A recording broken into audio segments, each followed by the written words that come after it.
جموں کشمیر کے لوگوں کا بہت ہی زیادہ شکر گزار ہوں کہ انہوں نے کس طرح اس حملے کے بعد باہر آ کے اس حملے کی مذمت کی۔ شاید ہی کوئی ایسا علاقہ ہے جہاں لوگ اپنی مرضی سے باہر نہیں آئے اور جہاں لوگوں نے باہر آ کے اس حملے کے خلاف ایک ہی آواز میں بات کی اور کہا کہ یہ ہمارے لیے نہیں تھا، ہم اس میں شامل نہیں ہیں۔ مہربانی کر کے کشمیریوں کو دشمن مت سمجھیے،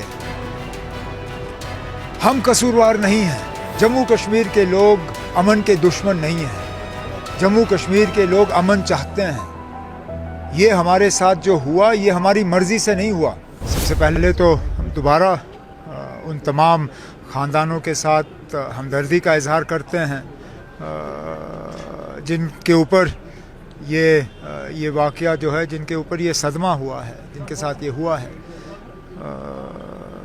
چاہے وہ ہمارے 25 جو ہمارے مہمان تھے جو یہاں چھٹی منانے آئے تھے، یا ہمارا اپنا بہادر نوجوان جس نے اپنی جان کی پرواہ نہیں کی، دوسروں کو بچانے کے لیے اپنے آپ کو قربان کیا۔ اس کے ساتھ ساتھ میں جموں کشمیر کے لوگوں کا بہت ہی زیادہ شکر گزار ہوں کہ انہوں نے کس طرح اس حملے کے بعد باہر آ کے اس حملے کی مذمت کی۔ کٹھوعہ سے لے کے کپوارہ تک، پورا چناب سے لے کے پیر پنچال تک، شاید ہی کوئی ایسا علاقہ ہے جہاں لوگ اپنی مرضی سے باہر نہیں آئے اور جہاں لوگوں نے باہر آ کے اس حملے کے خلاف ایک ہی آواز میں بات کی اور کہا کہ یہ ہمارے لیے نہیں تھا، ہم اس میں شامل نہیں ہیں۔ اب یہاں پہ میری صرف ایک معتبانہ گزارش ملک کے باقی لوگوں کے ساتھ، مہربانی کر کے کشمیریوں کو دشمن مت سمجھیے، ہم قصوروار نہیں ہیں۔ اگر ایک طرف سے آپ مان کے چلتے ہو کہ یہ کیا کرایا پاکستان کا ہے، تو کشمیر کے لوگ بھی اس میں جو ہیں وہ نہ صرف اس کے خلاف ہیں، ہم نے بھی بھگتا ہے 35 سال۔ سب سے زیادہ لوگ اگر ان 35 سالوں میں اپنی جانیں گوا گئے تو یہاں کشمیر کے لوگ، کشمیر کے سویلین، کشمیر کے افسر، جموں کشمیر کے پولیس والے۔ ہمارے جو کچھ جگہوں سے رپورٹ آ رہی ہیں کہ ہمارے بچیوں کو نشانہ بنایا جا رہا ہے، باقی ریاستوں میں یہ مت کریے، کہیں پہ بھی میری کئی آج آنریبل چیف منسٹر سے خود بات ہوئی اور میں نے ان سے گزارش کی کہ مہربانی کر کے جہاں پہ بھی اس طرح کی جو ہے یہ باتیں آ رہی ہیں ان پہ فوری طور روک لگایا جائے۔ جموں کشمیر کے لوگ امن کے دشمن نہیں ہیں، جموں کشمیر کے لوگ امن چاہتے ہیں۔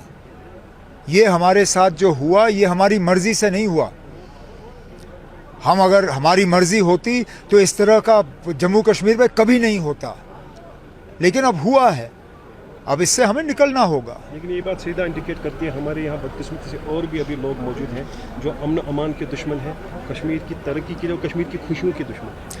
اب یہ ہماری بدقسمتی رہی ہے، آگے اس طرح کے حادثے نہ ہوں اس کے لیے جو انتظامیہ سیکیورٹی کے لیے ذمہ دار ہیں ان کو اپنی ذمہ داری نبھانی ہوگی، ان کو اپنی ذمہ داری نبھانے میں جہاں ہماری مدد کی ضرورت ہوگی ہم کندھے سے کندھا ان کے ساتھ کھڑے ہوں گے۔ آج بڑے ایفرٹس سے ہم نے 2 لوگوں کو ایسے ڈھونڈا پہلگام میں جنہوں نے کندھوں پر ان ٹورسٹوں کو جو زخمی ہوئے تھے مقام تک پہنچایا ہے۔ یہ پہلی مرتبہ نہیں ہے، یہ پہلی مرتبہ نہیں ہے۔ بدقسمتی سے ان حملوں کے بعد ان چیزوں کی طرف لوگوں کا دھیان جاتا نہیں ہے، لیکن عام طور پہ جب ایسے حملے ہوئے ہیں تو سب سے پہلے لوکل لوگ پہنچے ہیں وہاں مدد کرنے کے لیے۔ اٹاری بارڈر کو بند شاید کیا گیا ہے، پاکستان میں جو لوگ ہیں 1 مئی تک ان کو بلایا واپس لایا جائے۔ اب گورنمنٹ آف انڈیا نے کچھ قدم اٹھائے ہیں، چلیے اچھی بات ہے، آگے جا کے کیا ہوگا اس کے لیے ہمیں انتظار کرنا پڑے گا۔ سب کا رسپانس اچھا ہوگا، ہونا تو چاہیے۔ میں نے کئی سارے آنریبل لیڈر سے خود بات کی، میں نے ذاتی طور انہیں فون کر کے اس میٹنگ میں آنے کے لیے دعوت دی اور ایک نے بھی انکار نہیں کیا۔ مجھے لگتا ہے تمام آنریبل لیڈرز آئیں گے کیونکہ یہ کوئی سیاسی میٹنگ نہیں ہے، یہ ہم سیاست سے اوپر اٹھ کے جو ہمارا انسانی فرض ہے اور humanitarian responsibility we are fulfilling that. انجرڈس ہے کچھ یہاں پہ عمر صاحب ابھی ہیں کچھ انجرڈ, ان کا علاج چل رہا ہے. ایک بیس ہسپتال آرمی بادامی باغ میں ہے, ایک اسکمز میں ہے, کچھ اننت ناگ ہسپتال میں ہیں, لیکن فی الحال سب کی کنڈیشن جو ہے اسٹیبل ہے اور انہیں صحیح علاج جو ہے ہم فراہم کریں گے. ان لوگوں کے لیے آپ کی میسج کیا ہے جو اس مصیبت کے وقت میں بھی اس چیز پر بھی روٹیاں سیکھنے لگے؟ سیاست کا ایک نیا چھوڑ دیجیے نا, وہ ان کی اپنی عقل ہے, وہ جو کریں. انہیں اگر اس دنیا میں جواب نہیں دینا ہوگا تو اگلی دنیا کی تیاری کرنی ہوگی, اور اگر ان کے پاس ان چیزوں کا جواب ہے تو ٹھیک ہے.